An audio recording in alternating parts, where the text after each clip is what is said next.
What's going on, guys? Anthony from Simple Tech Talk here, where I help you get the most out of your Android device. And first and foremost, let me just say thank you for sticking with me, guys. I know it's been a couple of weeks since I posted a video.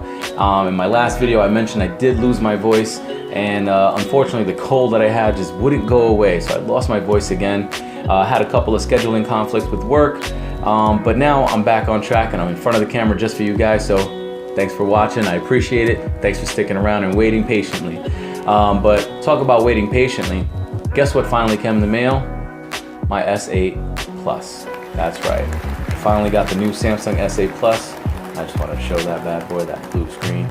Been waiting patiently for that. I had a couple of hoops to jump through with Verizon, just like you guys. I'm a regular customer. I'm not sponsored by anybody. I did have to wait for that product to come in the mail, and I am really, really excited. I'm really happy about this. I'm loving it hour by the hour, to be very honest. I'm playing around with it. I'm still learning certain tricks, still learning certain things about the software that is a little different from the 7.0 update that I had on my 6 Edge Plus, and that many of you got on your S7s as well. That's actually something I wanted to talk about today. I know in my previous video, when I did the update on my 6 Edge Plus to the 7.0, I had mentioned about the brightness slider not being able to be adjusted. I actually was wrong about that, so got me on record talking about I'm wrong. I did want to talk about at least five things that you should know going to the S8 if you've gone from an S6 or an S7.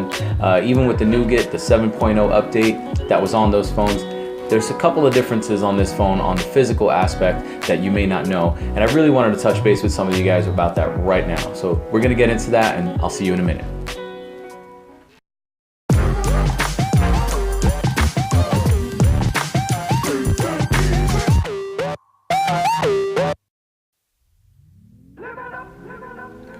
Alright guys, so we're going to go straight away into this phone, and one of the cool features I'm going to show you about this phone that I love, that is actually growing on me in terms of a general practice. A lot of people were complaining about the physical fingerprint sensor being on the back there. A lot of people have been making a big fuss about that, and I have no problems with that.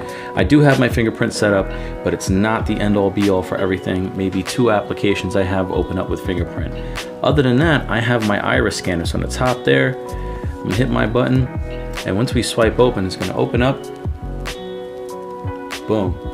Now, I actually was not lined up properly, but I'm gonna show you again to see how fast that actually works regardless of what your lighting situation. So we hit it again.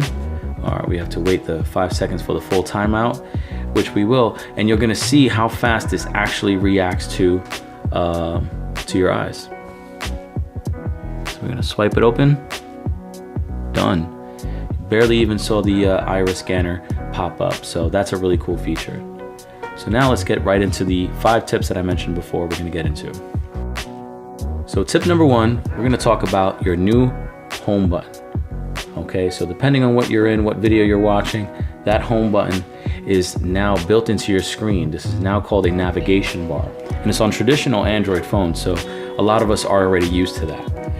What we're pretty much used to beforehand was the physical button here, right? And because that physical button is gone, we're missing out on a couple of things, but in actuality we aren't. So I'm gonna show you how they've remapped that in a moment. So from here, a couple of those features that you can get into, first when we talk about that physical button, is technically it's still there. That physical button, you're not gonna be able to feel it, but once you have it here, you can physically press it in. Now I'm gonna press it in. Let me put this to the mic, maybe you can hear it. That's the actual physical button when you press it. So depending on what you're in, you can actually physically press it. Or even when the phone is asleep and you're ready to wake it up, you can physically press that button and it'll open up. So that's the physical button. Next thing we want to go over is quick camera. So once again, on our previous Samsung phones, the 6s and the 7s and the Note 5 included, the physical button, if you double tap on it, would open up your camera, right? And there you go, you can see everything in the camera. So now on the 8, how do we get into the camera? So now they just move what you've done with the physical button from here to your home button. And that's all it is. And all you're gonna do is double press here. You're gonna open up your camera. Swipe it over. What's up, guys? And that's how you're gonna get into your selfie camera. That's how you're gonna get into your main camera, is on that side button there. Third step is screenshot. So now on our previous phones, the way we used to screenshot also incorporated the home button. We used to press here, and then take a screenshot. You see that little image kind of grab and push to the back, and that's how you would take a screenshot. Now, how do we do that with this? Again, we can't incorporate that physical home button. So they've actually done a really good job at remapping. So it's the power button and your volume down. My phone is the black phone, so you can't see it, but it is the volume down. And it's really nice because it makes for easy one-handed use. So we're gonna do a screenshot with, let's try it again. So we'll do a screenshot. Boom. Now once you do that, you're gonna get a few options. You'll see your little thumbnail in the bottom right of the corner, and now you've just taken a screenshot.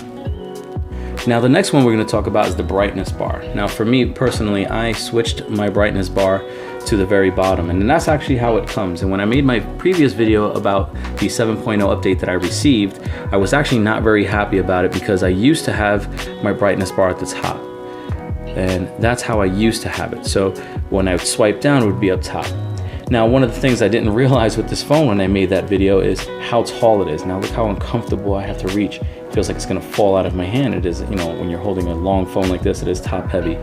So I managed to see that there is a little arrow right there pointing down. It's gonna give me more options. I can toggle that to switch control onto the top.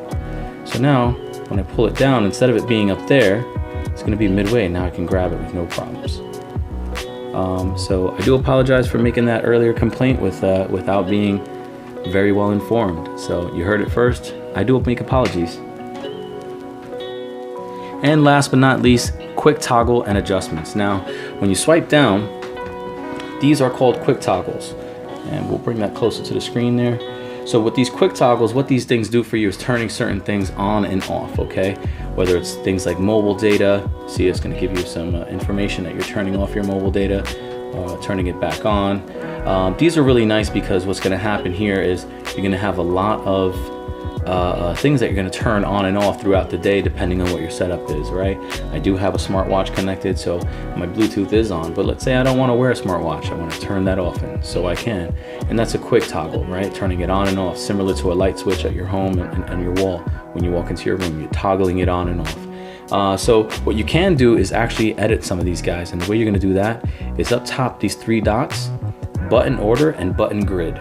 Now your grid is just gonna be how many across and how many down you're gonna have. So typically it's gonna be 3x3, 4x3, or 5x3. I'm gonna give it a shot and go for the 5x3. And now we can fit more there, which is really nice. And we could go back in, and then we can go into button order. And I like this because, again, based on the size of the phone when I'm holding it, whatever's in this quadrant will be easier for me to reach with my thumb. So if we want to reorder some, all you've got to really do, like let's say let's put the flashlight here. What else is most important? You know, blue light filter is a good one. Mobile hotspot, that's something I do turn on and off frequently. And my Wi-Fi, I do turn it on and off. Unfortunately, at my job, my Wi-Fi isn't so good. So those are just a couple things. And again, we're just reordering. So now I have them right there on the right-hand side where I can quickly toggle when I hold on to it. And that's just a couple of things that we can set up. I can go into more detail about all of these guys. Blue light filter specifically is a really good one to learn about, and as well as performance mode. Stay tuned, guys. I will be making more videos about quick toggles and all other things on the S8. Thanks for watching.